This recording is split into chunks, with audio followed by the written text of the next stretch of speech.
Indian naval employees युनियनतर्फे Azad Maidan येथे भूक हड़ताल।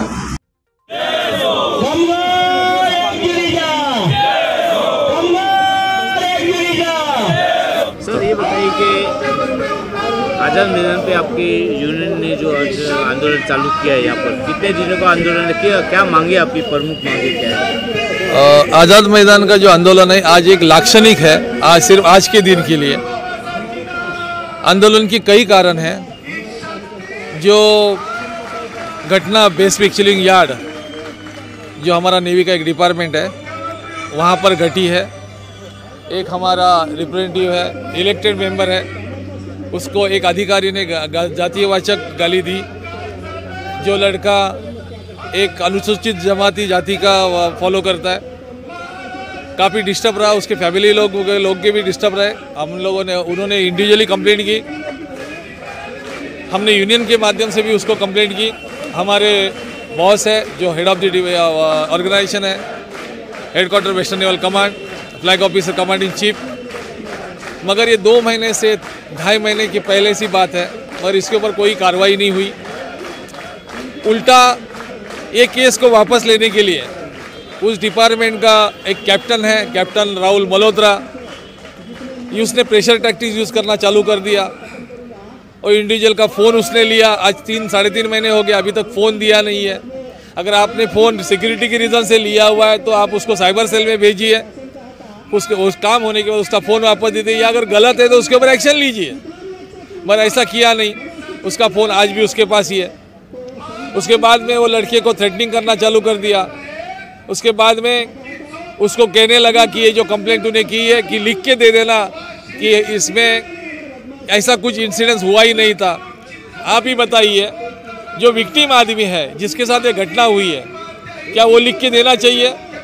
हम यूनियन के माध्यम से बोला कि हम लिख के देंगे, इस मैटर को ख़त्म करना है।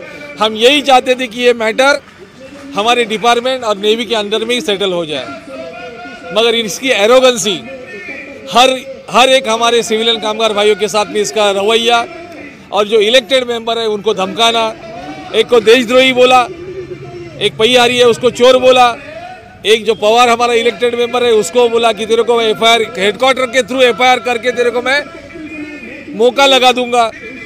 और ऐसे प्रेशराइज करके लास्ट में यहाँ तक भी नहीं रुका।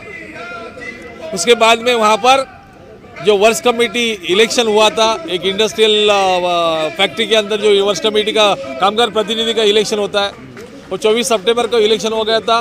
2.5 महीना हो गया उसका संगठन उसने गठन नहीं किया था। उसको हमने रिक्वेस्ट की, फिर भी बोला उसने वो किया नहीं। हमने रिक्वेस्ट की, फिर भी बोला उसने वो किया नहीं। अब वो बोल रहा है कि यहाँ पर मैन पावर कम है, इसके लिए वर्क्स कमेटी नहीं हो सकता है। हेडक्वार्टर ने ऑर्डर निकाली, उसके मुताबिक नोटिफिकेशन निकला, इलेक्शन हुआ, उसका रिजल्ट आउट हो गया, सब कुछ हो गया। रिजल्ट साइन करने वाला वही अधिकारी है, सब कुछ बराबर हो गया। जो हिसाब से जो रूल से होना चाहिए वो सब होने के बावजूद अभी भी वो गठन नहीं कर रहा है। ये मेन प्रॉब्लम है। ये क्यों नहीं कर रहा है? क्योंकि ये लोगों ने इसको ये केस को वापस लेना है।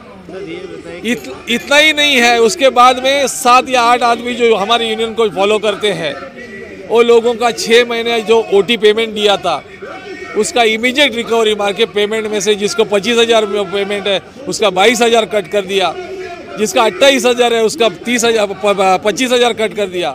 लोगों को 4,000 3,000 पेमेंट आ गया। कैसे वो लोग जिएंगे मुझे बताइए?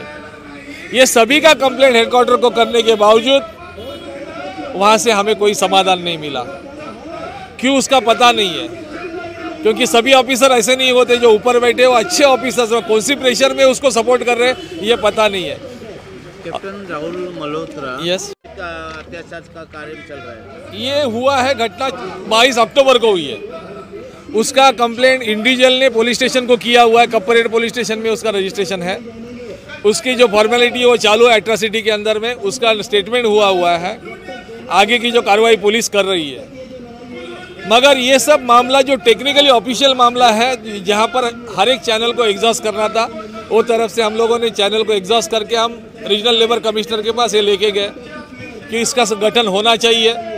उन्होंने भी हर टाइम पे हमारा हेयरिंग में बताया हुआ है कि आपने इलेक्शन लिया है तो आपको गठन करना है, फिर भी वो भी ऑर्डर नहीं मानते हैं। उल्टा लोगों को तकलीफ देना, हरासमेंट करना, हालांकि आरएलसी ऑफिस से इनको शोकॉज नोटिस दिया हुआ है कि आपने unfair labour practice section 25T और TU के हिसाब से की है तो आपको इसके अंतर्गत पेनल्टी हो सकती है 6 महीना जेल और 1000 रुपीज़ कैश का पेनल्टी हो सकता है। इसके ऊपर आपका क्या है, उसका अभी तक उन्होंने रिप्लाई भी नहीं दिया है। तो ये इस्टेब्लिश होगा ही आगे और इसके लिए हम लोग कुछ ना कुछ तो करेंगे। मगर इतना सब होने के बाद हर एक फोरम में बताया गया हुआ है, ये मानने के लिए तैयार नहीं है। उसकी वजह यह है, वो बोल रही है मैं सब करूंगा, पहले उसको निखिल को बोला उसका कंप्लेंट वापस ले ले। मतलब ये सब कुछ चल रहा है उसके लिए। और दूसरी बात है, ये ना हमारे साथ में हो रहा है, ये उस यार्ड में जहाँ पर वो HOD है वहाँ पर हर एक आदमी के साथ में उसने उसका वो रवैया है।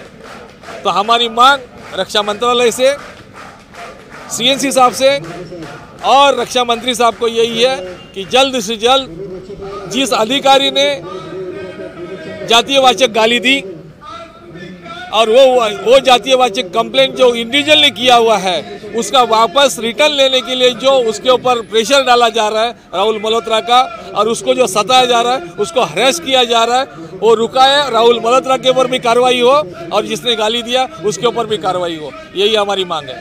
सर, राहुल मल्होत्रा जो है अगर इस तरह से अत्याचार अगला कदम हमारा एक जो हमारा टेक्निकल ये है, जो लीगली जो हमारा फैक्ट्री एक्ट के इंडस्ट्रियल डिस्प्यूट एक्ट के हिसाब से हम इंडस्ट्रियल कोर्ट में जाएंगे, जो उसका गठन करना है, फॉर्मेशन का गठन करना है। और दूसरा हमारा फेडरेशन जो INDWF और Indian national trade union Congress, जिसके प्रेसिडेंट है डॉक्टर संजीवा रेड्डी साहब, और महाराष्ट्र इंटक के प्रेसिडेंट है मिस्टर जयप्रकाश छाछड़ साहब, इन्होंने हमें बताया हुआ है। हो सकता है कि आगे का आंदोलन दिल्ली में हो जाए, पर हम पूरा जाएंगे, इंटक जो बताएगा वो हिसाब से हम लोग चलेंगे। Thank you sir. Thank you.